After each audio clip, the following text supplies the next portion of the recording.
কোরআনের ভিতরে আপনারা বলে থাকবেন, হুজুর দাড়ির কথা তো কোরআনের ভিতরে মাত্র একবার আসছে, এ কথা বলবেন, তাই নয়? কয়বার আসছে? একবার আসছে, যেটা আপনারা কোরআনুল কারিমের ভিতরে আপনারা দেখতে পারেন। সূরা তোহা, যেটা 20 নম্বর সূরা 94 নম্বর আয়াত, সেই আয়াতের ভিতরে এসেছে, যেটা মুসা এবং হারুনের কথা ঘটনা যখন এসেছে তখন এই আয়াতটি ওখানে প্রেজেন্ট করা হয়েছে। কেন হয়েছে? যখন মুসা আলাইহিস সালাম চলে গেলেন আল্লাহর সাথে সাক্ষাৎ করার জন্যে, উনি যখন আল্লাহর দিদারে মগ্ন থাকলেন, আর পিছনে যে সমস্ত তার উম্মতদেরকে রেখে গেলেন, এদেরকে কন্ট্রোল করার জন্য ভাই হারুনকে রেখে গিয়েছিলেন। কাকে রেখে গিয়েছিলেন? তার ভাই হারুনকে রেখে গিয়েছিলেন। দুজনেই কিন্তু নবী ছিলেন, তো ওকে রেখে গিয়েছিলেন। তো যখন এই হারুন আলাইহিস সালামকে ওখানে রেখে গিয়েছিলেন, আসলে মুসার মতন কিন্তু অতটা ডেভেলপমেন্ট বা তার কথার ধারা বা তার পরিচালনা করার যে যোগ্যতা হয়তো বা সেখানে তার একটু কমতি ছিল, এই আয়াত থেকে যা বোঝা যায়।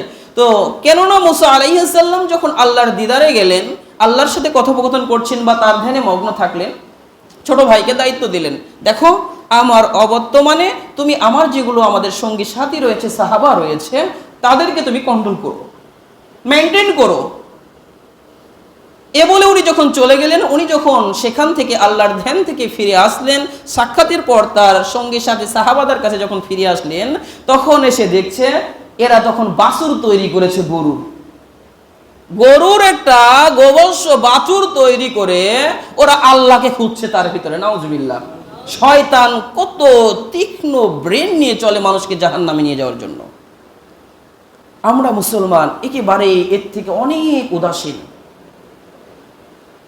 মুসা যখন ছিলেন, শয়তান তখন এসে সেখানে ভিড়তে পারলেন না। উনার অবর্তমানে উনি তখন চান্স নিলেন যে ছোট ভাইকে রেখে গেছে, বড় ভাই জায়গায় ছোট ভাইকে রাখলে যা হয় তাই হয়েছে। আপনার চেহারে যদি অন্য কাউকে বসান, অবশ্যই দেখবেন আপনার মতন হবে না। বিশ্বাস যদি না হয়, আপনি যেখানে যে সেক্টরে আপনাদের অবদান রয়েছে, কেউ ব্যবসা করছেন, কেউ বা টিচার করছেন, আপনারা একদিনের জন্য শুধু আপনার নিকটেও কেউ ভাই হোক, নিজের সন্তান হোক, সেখানে বসিয়ে দেখেন কি অবস্থা হয়। আপনার মতন কখনো হবে না। এই মুসা আলাইহিস সালাম যখন চলে গেলেন, হারুনকে যখন দায়িত্ব দিয়ে গেলেন, হারুন আলাইহিস সালাম হয়তো তাদেরকে মেনটেন করতে পারলেন না। তার উপস্থিতিতেই তারা গোবর্ষ তৈরি করে তার উপাসনা করা শুরু করে দিল। তারা খোদাকে, আল্লাহকে পাওয়ার জন্য এই গোবর্ষকে তখন পূজা পার্বণ করা শুরু করলো।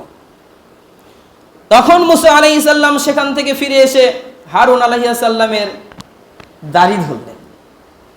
দাড়ি ধরে তখন তাকে আঘাত করলেন, বা এটা যখন চেপে ধরলেন, শুধু এতটুকু এসেছে, বাড়তি বলা আমাদের কোনো ইখতিয়ার নেই। যখন তার দাড়িটা এভাবে ধরলেন, তখন হারুন বলল, হে আমাদের সহোদর ভাই, আমার দাড়ি ও মাথার চুল ধরে টেনো না, দাড়ি ও মাথার চুল ধরে টেনো না, আমাকে আঘাত লাগছে।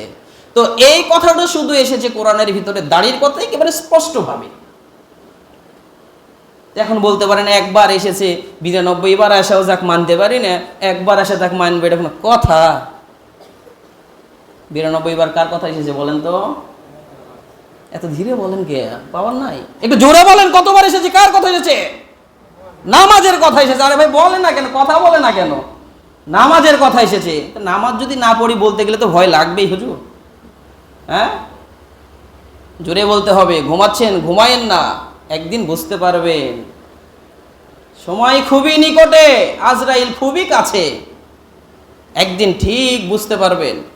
বুঝেও যারা বুঝে না, জ্ঞান বিবেক সবই আছে, বুঝে না, এরা পশু প্রাণীর মতনই হয়ে যাবে। কিন্তু শুনেও যারা শুনে না, কান আছে শুনে না, এদের কানের ভিতর জ্বলন্ত সীসা ঢালা হবে। কিন্তু বুঝেও যারা বুঝলো না, বিবেক খাটালো না, এদের বিবেকগুলো টেনে ছিঁড়া হবে সেদিন, যেদিন বুঝেও যারা বুঝেনি, না বুঝার ভান করে চলে গেছে, এদেরকে আল্লাহ যেদিন ধরবেন ছাড় দেওয়া হবে না।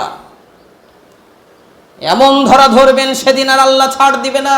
আজকে আল্লাহ বলেছেন নামাজ পড়ো, আমি পড়ি নাই। আল্লাহ সকালের ভাত কিন্তু বন্ধ করে নাই। ফজর যারা পড়েননি তারা কি সকালে খাননি? অবশ্যই খেয়েছেন, খাবার কিন্তু আল্লাহ ঠিকই দিয়েছে। জুমার নামাজ পড়তে হবে, অর্ডার করেছেন, আল্লাহ রসুল করেছেন। আপনি জুমার সালাত আদায় করেন নাই, আপনি রাস্তা দিয়ে যাচ্ছেন, এক হোটেলে বসে আপনি ঠিকই খেলেন, আল্লাহ আপনার খানা কিন্তু কেড়ে নেন নাই। আল্লাহ মনে করেছিলেন আমার বান্দা ফজর পড়ে নাই তো কি হয়েছে, জোহরটা পড়বে, ঠিক আছে জোহর পর্যন্ত তাকে ছাড় দাও।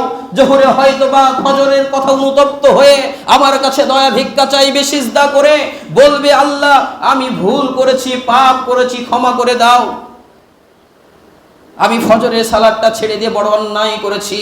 কিন্তু ফজর গেল, জুমা গেল, আসর গেল, মাগরিব গেল, এশা যখন শেষ হয়ে গেল, তখন ফেরেশতারা বলছে এ দ্বারা তো হলো না আল্লাহ, এ তো কিছুই করলো না, ঠিক আছে আজকে ছেড়ে দাও, কালকে হয়তো বা পড়তে পারে, কালকে হয়তো বা সিজদা দিয়ে বলতে পারে আস্তাগফিরুল্লাহ আল্লাযী লা ইলাহা ইল্লা হুয়াল হাইয়ুল কাইয়্যুম ওয়া তুবু ইলাইহি। মালিক আমি গুনাহ করেছি, অত্যাচারিত আমি একজন ব্যক্তি, নিজের নফসের প্রতি অত্যাচার করেছি, জুলুম করেছি, অন্যায় করেছি, আল্লাহ তুমি আমাকে ক্ষমা করে দাও। কিন্তু সেদিনও গেল, তারপরের দিন গেল, সপ্তাহ গেল, মাস গেল, বছর গেল, যেতে যেতে শেষ হয়ে গেল, পুরো জিন্দেগি শেষ করে দিলেন।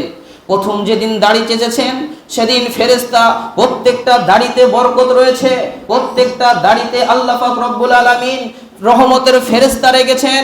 এই দাড়িগুলো প্রথম যেদিন আপনি কাটলেন সেদিন এই রহমতের ফেরেশতাগুলো আল্লাহর কাছে বলছেন মালিক কথা ছিল কি আর করলো কি, আল্লাহ বলছেন ছেড়ে দাও দেখি সামনে কি করে। পরের দিনে আপনি আবারও একই কাজ করলেন, এক সপ্তাহ পর আল্লাহ আবার ফেরেশতা বলছেন আল্লাহ এ কি কাজ করলো, বলা ছিল কি করলো কি, আল্লাহ বলছেন ছেড়ে দাও, একদিন হয়তো বা বুঝবে, যেদিন বুঝে সে কি করবে, আমল করবে আর বিগত দিনের পাপগুলোকে স্মরণ করে অনুশোচনা করবে। কিন্তু যারা সেফ স্কিন সেভ করে যারা মৃত্যুবরণ করলেন, এর অনুশোচনা কিভাবে হবে? আপনি দুনিয়াতে কাউকে পাওয়ার জন্য কাউকে কুরবানি করলেন, বাস্তব একটি কথা হচ্ছে মানুষ দুনিয়াতে মৃত্যুকে ভয় করে, মরা থেকে বাঁচার চেষ্টা করে, কিন্তু অরিজিনালি মানুষ জাহান্নাম থেকে বাঁচার চেষ্টা করে না, মৃত্যু থেকে বাঁচার চেষ্টা করে। এটা বৃথা, কেননা মৃত্যু হবে, এটা চিরন্তন সত্য, এটা কখনো কেউ আটকাতে পারবে না। আমি আপনি পৃথিবীর মহামানব যিনি, তাকেও যখন রূপসুর দেওয়া হয় নাই, তাকেও যখন দুনিয়া ছাড়তে হয়েছে, আমি আপনি কোথাকার? তাহলে রাসূল সাল্লাল্লাহু আলাইহি সাল্লাম এভাবে বলছেন, দেখো হারুন যখন এভাবে থাকা সত্ত্বেও তার জাতির লোকেরা যখন মূর্তি পূজা শুরু করলো, আর মুসা আলাইহিস সালাম তার দাড়ি চুল ধরলেন, উনি বলছেন ভাই লাগছে, তো একবার বলেছে যখন মানবো কেন, একবার এখানে কোরআনের ভিতরে একবার এসেছে, আর মুহাম্মদ সাল্লাল্লাহু আলাইহি সাল্লাম সহিহ সিত্তা কিতাব মিলে 20টিরও বেশি হাসাদ সনদে একেবারে সহিহ অরিজিনাল হাদিস বলে গেছেন দাড়ির উপরে আপনি রাখতে বাধ্য, যদি না রাখেন তাহলে আপনি মুহাম্মদ সাল্লাল্লাহু আলাইহি সাল্লামকে মানলেন না। আপনি যদি না মানেন এই একটি আয়াতকে আপনি কোরআন থেকে বাদ দিয়ে দিলেন, তার মানে আপনি আর মুসলিম থাকতে কথা বলে না পারলেন না।